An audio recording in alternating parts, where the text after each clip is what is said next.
by saying congratulations on this brand new album. I've had a chance to sit down and listen to the whole album now, and it's an absolutely amazing album. And even this week on our show, Lifeless Stars has been the most requested song. So congratulations.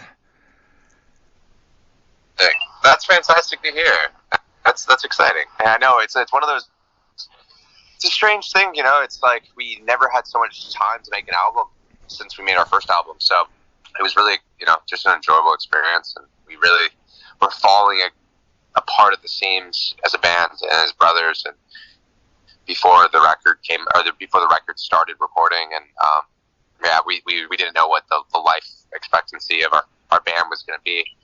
And so it was nice to regroup and, you know, become friends again and respect one another. And it was, you know, we owe a lot to our producer, Chris Griotti, who was honestly just such a huge key aspect of making sure we were just kind with one another. And we all have the same goal. And it actually is now become our favorite record, our favorite body of work. And we're so incredibly proud of it. That must have been a really scary position to find yourself in, with you not sure whether the band was going to keep going or not, or where you might end up. What was that like for you, and what do you feel changed it? Was it this album that changed everything for you? Yeah, I think, you know, so we left for tour in 2015, and we signed a record deal out of necessity, and you know, there was a good partnership with Ash Allison, who's at Samaritan, and you know, we were living out of a car. It was ridiculous. We were living out of a car. We were on a high school tour. We came back to our house. We were evicted, so we had none of our, you know, personal items, you know, musical gear, you know, just some things you would, you know, that are novelty, and then some things that are like actually cherished and irreplaceable.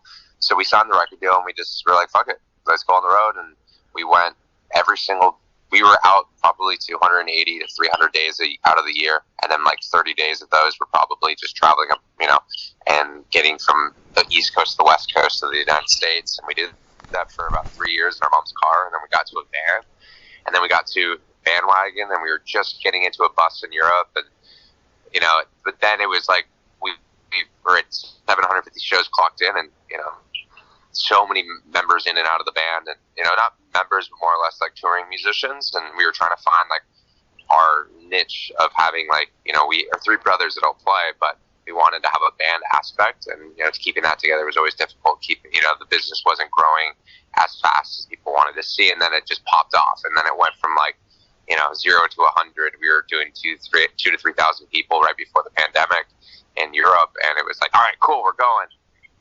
But we were in such a dark place. You know, I remember we were in Australia, from Asia to Australia in 2019, and we were just fist fights, brawls, like, it was really dark. And then when we came back, we're like, well, the album's coming out for the Bastards. Black Lives Matter just happened.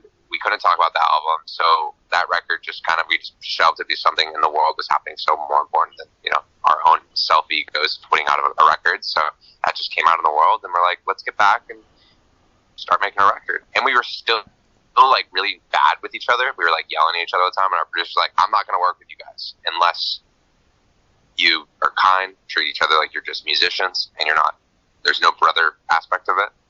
And we just really worked on ourselves, and I think that in return then turned into us having respect to create an album with one another and respecting each other's opinions.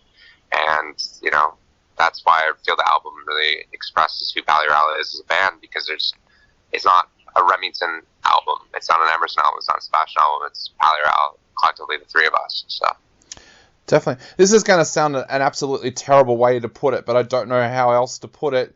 Did the pandemic come at the right time for you guys? Because it sounds like having that break and being forced off the road kind of really helped with the dynamics of the band and the relationships between each other. It did. You know, I know something's really awful that happened, but it was necessary for us as humans, as brothers, and as a band. And we just, you know, kind of found a new center, and now we're gonna, you know, go head on into the world a little bit stronger with one another. And of course, you know, it's a testament of what all of that is we've been on tour for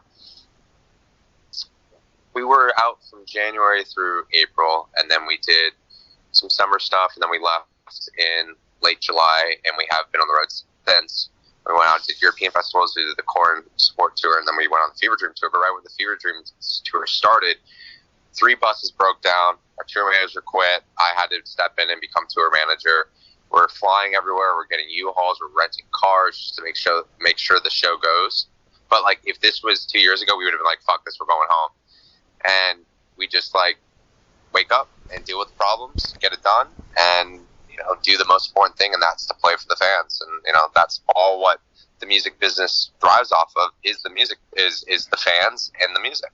And, you know, I think people don't really have that perspective. They think it's very much them, but you forget, if it's 50 kids or 20,000 people in front of you, it's because those people in front of you are the reason why you're doing what you're doing. Yeah. And so we just understand we have to do everything in our power to make sure the show happens. Remington had strep throat for 8 shows, and he just was like, I'm not canceling. Let's just keep on going. And, you know, I think that's because we're so strong from the recording process of making this album that we're able to truly have the love and respect and the, you know, being the gratitude towards being where we are. So. Now, you said about the recording process of this album. I understand you guys went right back to basics. You went back to the way that you would have recorded your first album. Tell us a little bit about that process and why you decided to take that path. Yeah, it's, so we had like some mishaps and, you know, band members, you know, getting kicked out of the band and whatnot, and, or, you know, people we were working with, and it was always other inputs making music since the first album was the 3 of us, and then the second album was the 3 of us with a little bit of help, and then the third album was like accumulation of a bunch of people, producers and this, and I think Lonely, and there's so many great songs on that record. But I think the main importance is keeping the 3 identities so prevalent and present in our music and our vision and our artwork and, you know, the image. And Chris Griotti, our producer, just like really allowed us to capture all that essence. And so we took our time, you know, we went and did a writing trip in Malibu. We did 2 writing trips in Malibu, and then we transformed Remington's house into the studio, and we worked basically a 9 to 5, Monday through Friday. And well, we started at like 3 p.m. and would end at like 5 a.m. But we would do that every single day, 5 days a week, and party on the weekends. And we were just very persistent and really took care of every lyric, every note, every instrument, every tone. And we could have rushed the record, and we would have probably been, you know, 89% of the what we delivered. But there was no need to. You know, you're stuck at home. What else are you going to do? You can't go out. You can't do anything. So we're like, let's take our time. And if we don't like a song collectively, just scrap it and move on and do another one. Yeah. And so the 13 songs that are on the album, essentially, I think that it was originally 12, and then we added a track, Toxic in You, last minute, and then Debilitate with our friend Nadia. So we're at 14 songs on this album. But the 12th, like, hard, you know, core, solid body of work that it was, it's, you know, I think it's our most effortless, put together body of work, because you can listen top to bottom and the record makes sense. The tones make sense. Lyrical content makes sense. It's not just like a hodgepodge of throwing a bunch of songs together because someone said it's a hit or it's a, you know, this will be a single. It's like we have our singles, but also as a body of work, I think it's even more powerful. So. Yeah, there's such a personal theme going through this entire album. Was that something that you guys talked about at the very start, or did that just come out during the songwriting process? We've lived such an extraordinary life. We're so fortunate. You know, we've traveled the world. We've seen so much, you know, suffering. We've seen so much happiness, and we've experienced all of it. And, you know, there's so much more of life for us to experience, of course, but we were really living, you know what I mean? We've been living since 2015. We've been in new cities every day. We've been meeting new people. We've been, you know, getting ourselves in situations that you probably shouldn't be in. And all of that accumulates to the band we are today. And so why not write about those stories? And, you know, there's a lot of inner stories as well. And like, people don't really, I guess, understand, you know, you know, at the end of the day, a musician has to kind of be an actor. You have to like put on the face and be able to like show that, but we've also were like, you know what, we're so open with our audience and our fans, like from visuals to the art, you know, why doesn't music shine in that way? And I think lyrically Remington really nailed it with just like expressing how we are feeling, you know. And there's so many tracks that it's you hear the pain, you hear the suffering, but then there is hope in a lot of the music, and we've never really delivered that. And I think we genuinely are becoming grounded as human beings and not so scared of tomorrow. We're excited for tomorrow, but we're also trying to stay present as much as we can today and kind of not forget about your past, but like grow from your past.